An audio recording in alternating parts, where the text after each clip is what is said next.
mulai dari dalilnya madhab Maliki. Kalau Maliki tadi berpendapat apa? Minimal i'tikaf 1 hari 1 malam, siangnya harus puasa. Madhab Maliki beristidlal atau berdalil dengan satu hadis riwayat Imam Ad-Darqutni. Dalam hadis ini an Aisyah, dari Aisyah radhiyallahu taala anha, Aisyah mengatakan anna Nabiy sallallahu alaihi wasallam, bahwa Nabi sallallahu alaihi wasallam bersabda, la i'tikafa illa bisyamin, tidak ada i'tikaf kecuali harus dibarengi dengan puasa. Hadis riwayat Ad-Darqutni ini dijadikan dasar oleh madhab Maliki yang mengatakan ya kalau dengan puasa yang minimal 1 hari 1 malam. Hanya saja Bapak Ibu yang dirahmati oleh Allah, Al-Imam An-Nawawi menegaskan atau berkomentar bahwa hadis ini dhaif. Dhaif itu lemah. Meskipun riwayat Aisyah, tapi kalau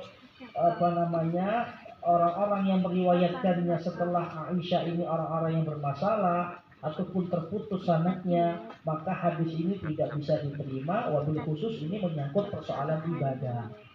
Memang ada hadisnya dalam kitab Bulughul Maram pun ada, tapi memang para ulama mengomentari dia dhaif. Nah, bagi yang mengatakan tidak harus sehari dan tidak harus dengan puasa, itu beristidlal dengan hadis yang lebih sahih riwayat Imam Bukhari. Apa hadis yang menjadi dasar bahwa i'tikaf itu boleh berapa lama pun? Adalah hadis dari Ibnu Umar, bahwasanya ayahnya Umar bin Khattab berkata kepada Rasulullah, ya Rasulullah, ada yang saya singgung di awal, ini nadartu fil jahiliyah, dulu aku semasa hidup jahiliyah belum masuk Islam, saya pernah bernazar untuk i'tikaf. Jadi sekali lagi, i'tikaf itu ibadah yang sudah ada sejak sebelum Rasul. Dulu saya pernah beriktikaf lailatan fil Masjidil Haram, 1 malam saja di Masjidil Haram. Faqala, kata Nabi, aufi binazarika, ya tunaikan nazar. Nah, itu menunjukkan bahwa buktinya ada iktikaf yang boleh dilakukan di malam hari. Jadi kalau malam hari dia tidak harus dibarengi dengan puasa.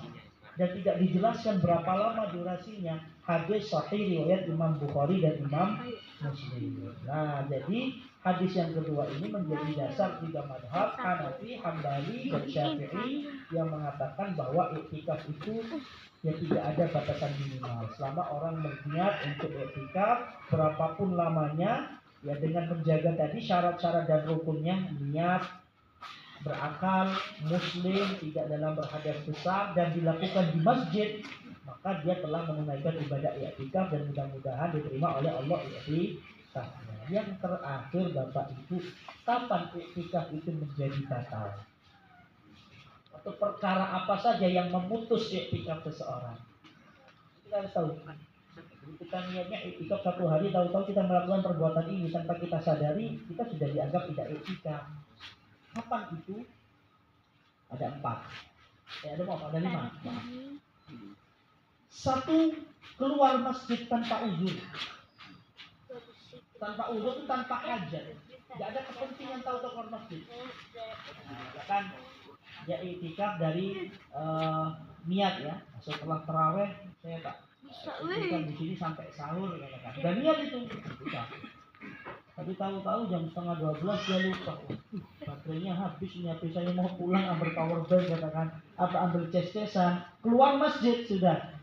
Karena untuk mengambil ces-cesan itu bukan hajat, bukan udzur yang syar'i. Ya. Keluar masjid tanpa ada alasan yang memang itu kebutuhan primer, seperti apa? Makan atau minum atau buang hajat. Jadi kalau ada orang i'tikaf di masjid ternyata ingin buang hajat, kamar mandinya di luar masjid katakan agak jauh, dia keluar kemudian balik lagi, itu tidak membatalkan i'tikaf. Pulang ke rumah ambil bantal, itu batal, tidak i'tikaf. Jadi kalau dia dari i'tikaf semuanya harus dipersiapkan kan begitu. I'tikaf keluar masjid tahu-tahu ingat astagfirullahaladzim kontaknya masih nyantol di motor, itu sudah batal itu. Jadi hajatnya sifatnya primer mendesak. Buang air itu nggak bisa ditinggalkan. Ya. Bahkan sebagian ulama mengatakan makan minum. Ya. Maka Kalau lebih amannya adalah orang yang i'tikaf yang memang dia sudah siap segala sesuatunya di situ. Karena kalau sudah keluar masjid itu batal. Bagaimana kalau keluarnya adalah separuh tubuhnya? Masjid itu terjadi ibu pada masa Rasulullah. Para jiwanya ya. Ada masjid terbang. Ada hadisnya. Ya, dulu Rasulullah ketika i'tikaf di masjid, masjidnya itu kan nempel dengan kamarnya. Nah, jadi ada hadisnya itu. Bagaimana jika yang keluar masjid ada sebagian anggota tubuhnya? Dikatakan oleh Aisyah. Ya, jadi in kana Rasulullah sallallahu alaihi wasallam la yudkhilu alayya ra'sahu wa huwa fil masjid fa urajjiluhu. Nabi ketika i'tikaf gitu ya, melihat Aisyah, minta tolong disisirkan oleh Aisyah. Nabi itu mengeluarkan kepalanya belakang. Ini oleh Aisyah ya. Hadis sahih Bukhari. Lalu Aisyah mengisi rambutnya Rasulullah. Jadi sebagian tubuhnya di masjid, sebagian tubuhnya keluar masjid. Itu tidak membatalkan i'tikaf. Yang batal adalah seluruh anggota tubuhnya keluar masjid. Ya. Jadi kalau separuh tidak apa-apa. Katakan apa namanya? WA anaknya. Kalau ambil kesan ini mah bawa ke masjid. Makanya ngasih ambil. Nah, itu tidak batal. Itu tidak membatalkan. Jelas ibu ya. Yang kedua berhadas besar. Keenakan i'tikaf ketiduran. Mohon maaf, tengah-tengah tidur dia mimpi basah. Langsung batal. Karena saking empuknya masjidnya katakan ya, saking AC-nya dingin. Yang ketiga murtad. Nah, ini memang agak tidak masuk akal ya. Ya mungkin dia tidak i'tikaf, tapaknya yang aneh-aneh, kalau udah bisa nggak bener gitu kan, murtad. Nah, batal. Mabuk, ya, dan pingsan, hilang akal. Jadi tengah-tengah i'tikaf lalu dia kemudian pingsan, kemudian apa namanya, tiba-tiba gila begitu. Ketika akalnya tidak lagi berfungsi atau hilang akalnya, maka i'tikafnya menjadi batal. Nah, selama 5 perkara ini tidak ada, berhadas kecil pun kita boleh, gitu ya. Jadi katakan tengah-tengah i'tikaf kentut misalnya gitu ya, kemudian nggak usah keluar masjid dulu sampai katakan memang benar-benar ingin memutus i'tikafnya, ya tidak, kemudian wudhu, sholat subuh atau apa, sholat subuh atau sholat yang lainnya boleh. Meskipun demikian hadas kecil tidak membatalkan i'tikaf. Termasuk mohon maaf, makan dan minum tidak membatalkan i'tikaf. Dia tak ibu bawa cemilan di masjid, takut masuk, itu tidak membatalkan i'tikaf. Bawa minuman tidak membatalkan i'tikaf. Berbicara, ngobrol tidak membatalkan i'tikaf, tapi tentu mengurangi pahala i'tikaf. Niatnya i'tikaf malah merasa nikah honi. Gak kerasa 3 jam di masjid, niatnya i'tikaf.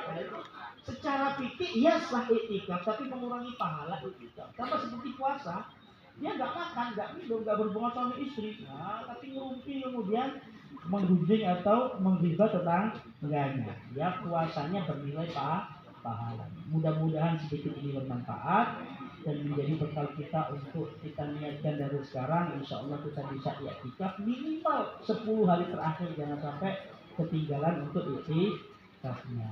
Mungkin masih ada